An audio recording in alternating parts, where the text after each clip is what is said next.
say they shouldn't dare us. Over there in the coming weeks, fixing the country movement. They are ban maybe no, because we will put pressure on the old attorney general. And the new attorney general say, I don't think no matter siama corrupt individuals or more NDC mu. Oma bomb mine, I sell mine, I do mine sika sama koche atwe. And remember examples bebre. What you say? Omu gusune na ho. And then Mahama Timenya the effrontery. Ebe catch Ghana for say, or no, God forbid, it will never even happen. Say, or no, to me, be didn't say, or bet MPP for good.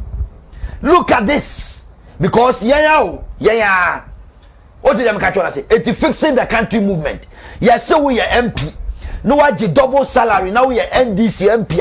Okoje double salary, all record anymore. We'll make sure we petition Parliament, we petition the court, we petition the Attorney General to make sure. So we are president. No akodi Airbus huja. I'm a husikasema ba. We are going to the Hague. We are going to anywhere, any embassy, Britain, America. They're fixing the country movement. We'll make sure say we hold leadership to accountable. Say I said you are there with your baby, you're not the ones number fee. So we see I'm fixing the country. Pokwasi interchange. Adentina yebebusa question say Mimia asifwa kan $289 million. Ye dey 4 interchanges. E Ghana ebubu ate. Sure. Na aban biaba ono kwa the $260 million as circle interchange.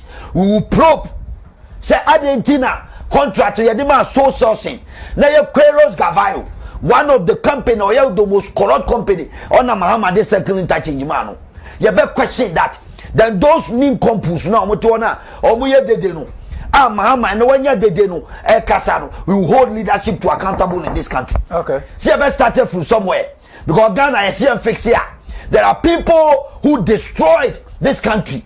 Omo the Ghana sika etwa to pray. Ya maomu leadership or Ghana. They were not able to hold leadership and they messed up with the Ghanaian economy. Eti na no ya beka nwa se bebupra. Eti so be say yeti kroma na obi na si atoabo gas plant. You be go into details. Sign opes, amount of money sign and the come. Yeti kroma Mahama any Equatorial Guinea, Ghana gas.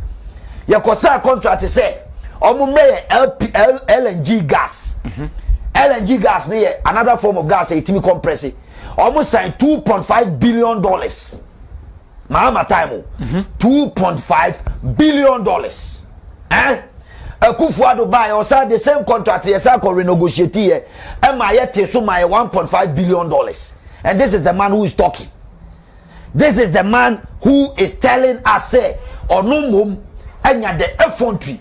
What you say? At this time round, we are going to set the agenda. So fixing the country movement.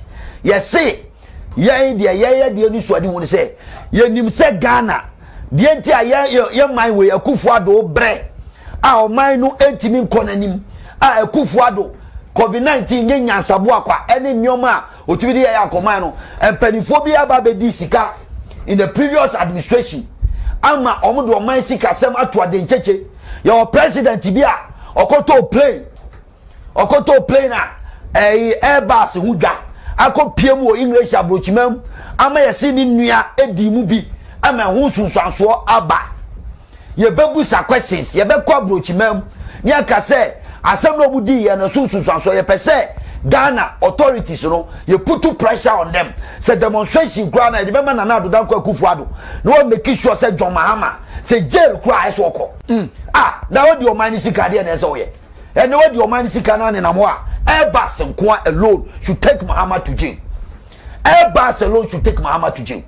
Any country, go to Yugoslavia, country here, what Asia, Nakobusa, Petrobras, a company, Queiroz Gavayo, Cruyao, or Mahama don't see circle interchange. You know, Brazilian president was in jail because they. Let me tell you what Queiroz Gavayo did. Mami more example here. Omoko Dija, ever contracts be in Africa. Okay. Now, Queiroz Gavayo no company no Omoko court, high court in the United Kingdom. You know what they said?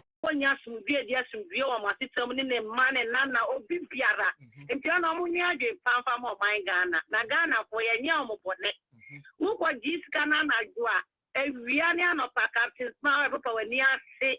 No, I said, I would all your conclude post up for Ayabo, Farrell, Captain Smart, Farrell, white dear. The answer said, Kaukata when ni.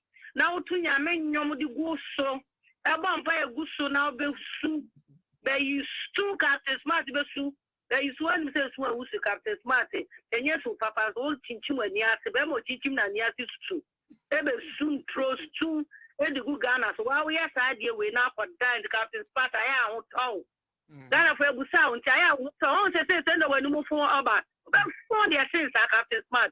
So when you are doing for me, who know for one for no more read this Sam Namushan and I do. Who could get bribe? Who sorry? Who call Papa? We will quite none office to cut down my dear son who go to go about no one that. No one also so. Who feel her no more now? At the action, I bet not now born Triswan. Yeah, now we get Papa. Yeah, you know, okay, so we are wine. Yeah, maybe Siaka, why you so beer? Why not for Mamma and Gaka? Because so quite deprived, no, not to more say. Yeah, or the man, so when you are the action of another radio, so no good depending market. Sana and so too, and you see, education minister. I want you think I better Papa Nat, and to me, I didn't change empire about Didi Papa Natino. Why not you say, well, what was that about? Yamiba Captain Massive, Papa, for Ghana Captain, the amount big Ghana to Kaya, yes. Drive who Captain Sat or Brad Ben Captain Sat, brother, finish of more Ghana. What is that Captain Sat, a dear company? Within 8 years, what they near.